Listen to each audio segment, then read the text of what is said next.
Hi guys, welcome to Priya blogs in Kannada. ಇವತ್ತು ನಾನು ನನ್ನ ತಂಗಿ ವಾಕ್ ಹೋಗೋಣ ಅಂತ ಹೊರಟ್ವಿ. ಅವಳು ನಮ್ಮ ಮನೆಗೆ ಬಂದಿದ್ಲು, ಅದರಿಂದ ಅವಳನ್ನ ವಾಕ್ ಕರ್ಕೊಂಡು ಹೋಗೋಣ ಅಂತ ಕರ್ಕೊಂಡು ಹೊರಟೆ. ನಾನು ಒಬ್ಬಳೇ ಹೋಗ್ತೀನಿ, ಬೋರ್ ಆಗ್ತಾಯಿತ್ತು. ನಾನು ಡೈಲಿ ಒಬ್ಬಳೇ ಹೋಗೋದಕ್ಕೆ ಇವತ್ತು ಅವಳು ಬಂದಿದ್ದಾಳಲ್ಲ ಅಂತ ಅಂದ್ಬಿಟ್ಟು ಕರ್ಕೊಂಡು ಹೋದೆ. ವಾಕ್ ಹೋಗ್ಬಿಟ್ಟು ಎಳ್ನೀರು ಕುಡ್ಕೊಂಡು ಬಂದ್ವಿ. ಬಂದಮೇಲೆ ಏನಾದ್ರು ಟಿಫನ್ ಮಾಡೋಣ ಅಂತ ಈರುಳ್ಳಿ ಕಟ್ ಮಾಡ್ತಾಯಿದ್ದೆ. ಈರುಳ್ಳಿ ಕಟ್ ಮಾಡ್ತಿದ್ದು ಕಣ್ಣಲ್ಲಿ ನೀರು ತುಂಬ್ಕೊಂಡಿತ್ತು. ಅವಳು ರೇಗಿಸ್ತಾ ಇದ್ಲು, ಏನಕ್ಕ ಕಣ್ಣಲ್ಲಿ ನೀರು ತುಂಬ್ಕೊಂಬಿಟ್ಟಿದೆ, ಅಳ್ತಾ ಇದೆಯಾ ಅಂತ ಅಂದ್ಲು. ಕಣೆ ಅಳ್ತಾ ಇದ್ದೀನಿ, ಬೇಜಾರಾಯಿತು ಅಂತ ಏನೋ ಹೇಳ್ತಾ ಇದ್ದೆ. ಅದಕ್ಕೆ ಅವಳು ಸಾಕು ಡೈಲಾಗ್ ಕೊಡ್ದಿದ್ದು, ಈರುಳ್ಳಿ ಕಟ್ ಮಾಡ್ತಾರೆ ಅದಕ್ಕೆ ನೀರು ತುಂಬ್ಕೊಳ್ಳೋದು, ನನಗೂ ಗೊತ್ತು, ಸುಮ್ಮನೆ ಇರು ಅಂತ ಅಂದ್ಲು. ಸರಿ ಅಂದ್ಬಿಟ್ಟು ನಮ್ಮ ಅಕ್ಕ ಬಂದಿದ್ದರು. ನಮ್ಮ ಅಕ್ಕ ಬಂದಮೇಲೆ ಅವರು ಬಂದು ಒಂದು ಹಾಫ್ ಡೇವರೆಗೂ ಇದ್ದರು. ಇದ್ಮೇಲೆ ಹೋಗ್ತೀನಿ ಮನೆಗೆ ಅಂದರು. ಹೋಗಿ ನಾನು ನನ್ನ ತಂಗಿಗೆ ಬಿಟ್ಬಿಟ್ಟು ಬಂದ್ವಿ. ಬಂದಮೇಲೆ ಮಾರನೇ ದಿನ ಬೆಳಗ್ಗೆ ನನ್ನ ತಂಗಿ ಎಲ್ಲಾದರೂ ಹೋಗೋಣ ಅಕ್ಕ ಅಂದ್ಲು. ಸರಿ ಬಾ, ದೇವಸ್ಥಾನಕ್ಕೆ ಹೋಗೋಣ, ನಮ್ಮ ಮನೆ ಹತ್ರ ಇರೋ ದೇವಸ್ಥಾನಕ್ಕೆ ಅಂದರೆ ನಮ್ಮ ಮನೆ ಹತ್ರ ವೈಕುಂಠಗಿರಿ ಅಂತ ಟೆಂಪಲ್ ಇದೆ. ತುಂಬ ಚೆನ್ನಾಗಿದೆ ಆ ದೇವಸ್ಥಾನ ನೋಡೋದಕ್ಕೆ. ನೀವು ಇಸ್ಕಾನ್ ಒಂದೇ ನೋಡಿರ್ತೀರ ರಾಜಾಜಿನಗರದಲ್ಲಿ ಇರೋದು, ಆದರೆ ಇಲ್ಲಿರೋ ಇಸ್ಕಾನ್ನ ನೋಡಿದ್ರೆ ಅಲ್ಲಿಗಿಂತ ತುಂಬ ದೊಡ್ಡ ಇಸ್ಕಾನ್ ಇದು. ಎಷ್ಟು ದೊಡ್ಡದಿದೆ ಅಂದರೆ ನೀವು ಬಂದು ನೋಡಿ ಒಂದು ಸಲ. ಬಂದರೆ ನಿಮಗೂ ಮತ್ತೆ ಇಲ್ಲಿಗೆ ಬರಬೇಕು ಅಂತ ಅನಿಸ್ತಾ ಇರುತ್ತೆ, ಅಷ್ಟು ಚೆನ್ನಾಗಿದೆ ಈ ಟೆಂಪಲ್ ನೋಡೋದಕ್ಕೆ. ಒಳಗಡೆ ಬಂದರೆ ಕೃಷ್ಣ ಮತ್ತು ವೆಂಕಟೇಶ್ವರ ಮತ್ತು ನರಸಿಂಹಸ್ವಾಮಿ ಎಲ್ಲ ಇದೆ ಇಲ್ಲಿ. ಏನಿಲ್ಲ ಅಂದರೂ ಇಲ್ಲಿ ದರ್ಶನ ಮಾಡೋ ಅಷ್ಟರಲ್ಲೇ 1 ಅವರ್ ಆದರೂ ಆಗುತ್ತೆ ಟೈಮು. ಅದು ಮತ್ತು ಹಬ್ಬ ವೀಕೆಂಡಲ್ಲೆಲ್ಲಾದರೂ ಬಂದರೆ 1 ಅವರ್ಗಿಂತ ಮೇಲೇ ಆಗುತ್ತೆ ದರ್ಶನ ಮಾಡೋದಕ್ಕೆ. ಅಷ್ಟು ಜನ ಇರ್ತಾರೆ ಇಲ್ಲಿ, ಅಷ್ಟು ಜನ ಬರ್ತಾರೆ ನೋಡೋದಕ್ಕೆ ಅಂತಲೇ.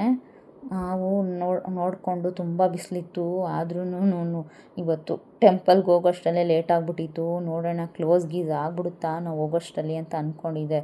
ಹೆಂಗೋ ಸದ್ಯ ತೆಗ್ದಿತ್ತು, ಇಲ್ಲಾಂದರೆ ಅಷ್ಟು ದೂರ ಹೋಗ್ಬಿಟ್ಟು ನಮ್ಮ ಮನೆ ಹತ್ರದಿಂದ ಆದರೂ ಬಿಸಿಲಲ್ಲಿ, ಅದು ಅಪ್ಪಲ್ಲಿದೆ, ಆ ಅಪ್ಪಲ್ಲಿ ಹೋಗಿ ನಾವು ಬರೋಷ್ಟರಲ್ಲೇ ಸುಸ್ತಾಗ್ಬಿಡುತ್ತೆ, ಅಷ್ಟು ಬಿಸಿಲಿತ್ತು. ಸರಿ ನೋಡೋಣ ಅಂತ ಸೆಕ್ಯೂರಿಟಿ ಕೇಳೋಕ್ಕೆ, ಏನಿಲ್ಲ ಹೋಗಿ ಅಮ್ಮ, ಇನ್ನೂ ಓಪನ್ ಇದೆ, ಇನ್ನೂ ಹಾಫ್ ಆನ್ ಅವರ್ ಇದೆ ಕ್ಲೋಸ್ ಆಗೋದಕ್ಕೆ ಅಂತ ಹೇಳಿದ್ರು. ಸರಿ ಅಷ್ಟರಲ್ಲಿ ದರ್ಶನ ಮಾಡ್ಕೊಂಬಿಡ್ಬೋದಲ್ವ ಅಂದ್ಬಿಟ್ಟು ಹೋದ್ವಿ. ಹಿಂಗೋ ದರ್ಶನ ಮಾಡಾದ್ಮೇಲೆ ನೀವು ಸ್ವಲ್ಪ ಲೇಟಾಗಿ ಹೋದ್ರೂ ಮನೆಗೆ ನಡೆಯುತ್ತೆ. ಒಳಗಡೆ ಎಂಟ್ರೆನ್ಸ್ ಒಳಗಡೆ ಬಿಡೋದಿಲ್ಲ, ಹೋಗ್ಬೇಕಾದ್ರೆ ಟೈಮ್ ಆಗಿಬಿಟ್ಟಿದ್ರೆ ಕ್ಲೋಸ್ ಅಂತ ರಿಟರ್ನ್ ಕಳಿಸ್ತಾರೆ. ಹೋಗಿ ದರ್ಶನ ಮಾಡಿದ್ಮೇಲೆ ಬೇಕಾದ್ರೆ ಆಚೆ ಬಿಡೋದು, ಬೇಕಾದ್ರೆ ಬಿಡ್ತಾರೆ, ಲೇಟಾಗೇ ಬಿಡ್ತಾರೆ ಆಚೆಗೆ. ಆಮೇಲೆ ಸರಿ ಅಂದ್ಬಿಟ್ಟು ದರ್ಶನ ಎಲ್ಲ ಮಾಡಿಕೊಂಡು ಪ್ರಸಾದ ಇಸ್ಕೊಂಡು ತಿಂತಾಯಿದ್ವಿ. ಆಮೇಲೆ ಸ್ವಲ್ಪ ಸ್ನ್ಯಾಕ್ಸು ತೊಗೊಂಡು ತಿಂದ್ಕೊಂಡು ಆಮೇಲೆ ನೆಕ್ಸ್ಟ್ ಎಲ್ಲಾದರೂ ಹೋಗೋಣ ಅಂತ ಪ್ಲ್ಯಾನ್ ಮಾಡ್ಕೊತಾಯಿದ್ವಿ. ನೆಕ್ಸ್ಟ್ ಎಲ್ಲಿ ಹೋಗೋದು, ಬಿಸಿಲಿದೆ ತುಂಬ, ಹಿಂಗಪ್ಪ ಹೋಗೋದು, ಎಲ್ಲಿಗೆ ಹೋಗೋಣ ಅಂತ ಯೋಚನೆ ಮಾಡಿದ್ದಕ್ಕೆ ಆಮೇಲೆ ನಮ್ಮ ಮನೆ ಹತ್ರನೇ ಮಾಲ್ ಇದೆ, ಒಂದು 2-3 ಕಿಲೋಮೀಟರು ದೂರದಲ್ಲಿ. ಅದಕ್ಕೆ ಅಲ್ಲಿಗೆ ಹೋಗ್ಬಿಟ್ಟು ಬರೋಣ ಅಂತ ಕೇಳಿದೆ ಇವಳನ್ನ. ಸರಿ ಆಯಿತು ಹೋಗೋಣ ಅಂತ ಅಂದ್ಲು ನನ್ನ ತಂಗಿ. ಸರಿ ಆಯಿತು ಅಂದ್ಬಿಟ್ಟು ಆಟೋ ಬುಕ್ ಮಾಡಿಕೊಂಡು ಇಬ್ಬರು ಹೋಗೋಣ ಮಾಲ್ಗೆ ಅಂತ ಹೋಗ್ತಾಯಿದ್ದೀವಿ. ಹೋಗ್ಬಿಟ್ಟು ಆಮೇಲೆ ಅಲ್ಲಿ ಫುಲ್ಲು ರೌಂಡ್ಸ್ ಆಗ್ತಾಯಿದ್ವಿ.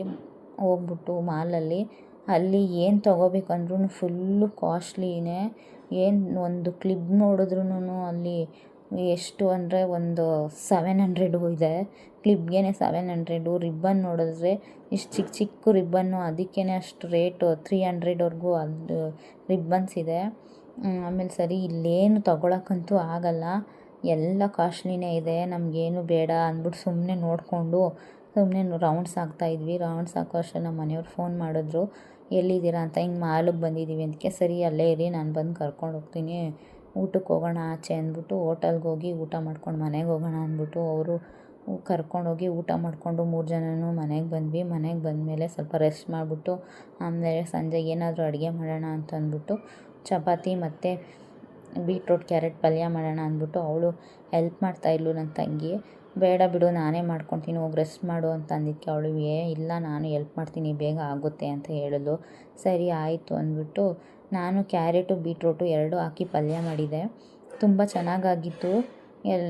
ಒಬ್ಬೊಬ್ಬರು ಬರೀ ಬೀಟ್ರೋಟ್ ಅಷ್ಟೇ ಹಾಕಿ ಪಲ್ಯ ಮಾಡ್ತಾರೆ, ಕ್ಯಾರೆಟು ಬೀಟ್ರೋಟ್ 2 ಹಾಕಿ ತುಂಬ ಚೆನ್ನಾಗೇ ಇರುತ್ತೆ. ನಮ್ಮ ಮನೆಯಲ್ಲಿ ಬೀಟ್ರೋಟ್ ಕಮ್ಮಿನೇ ಇತ್ತು, ಕ್ಯಾರೆಟ್ ಸ್ವಲ್ಪ ಜಾಸ್ತಿ ಇತ್ತು, ಅದಕ್ಕೆ ನಮ್ಮ ಅತ್ತೆ 2 ಮಿಕ್ಸ್ ಮಾಡ್ಬಿಟ್ಟು ಮಾಡಮ್ಮ ಅಂತ ಹೇಳಿದ್ರು. ನಾವು ಯಾವಾಗಲೂ ಮಾಡ್ತಾಯಿರ್ತೀವಿ ಕ್ಯಾರೆಟು ಬೀಟ್ರೋಟು ಹಾಕಿ. ಆದರೆ ಒಬ್ಬೊಬ್ಬರು ಚೆನ್ನಾಗಿರಲ್ಲ, ಸ್ವೀಟ್ ಇರುತ್ತೆ, ಅದೇನು ಚೆನ್ನಾಗಿರುತ್ತೆ ಅಂತ ಅಂದ್ಕೊತಾರೆ. ಇಲ್ಲ, ತುಂಬ ಚೆನ್ನಾಗಿರುತ್ತೆ. ಚಪಾತಿಗೆ ಆರಾಮಾಗಿ ತಿನ್ಬೋದು ಚಪಾತಿನ. ಸ್ವೀಟ್ ಏನು ಅಂತ ಅಷ್ಟೊಂದೇನು ಅನಿಸಲ್ಲ. ನನಗೆ ಸ್ವಲ್ಪ ಖಾರನೂ ಹಾಕಿರ್ತೀವಲ್ಲ, ಮೆಣಸಿನ್ಕಾಯಿ ಎಲ್ಲ ಸ್ವಲ್ಪ ಜಾಸ್ತಿನೇ ಹಾಕಿದ್ರೆ ಟೇಸ್ಟಿಯಾಗಿರುತ್ತೆ.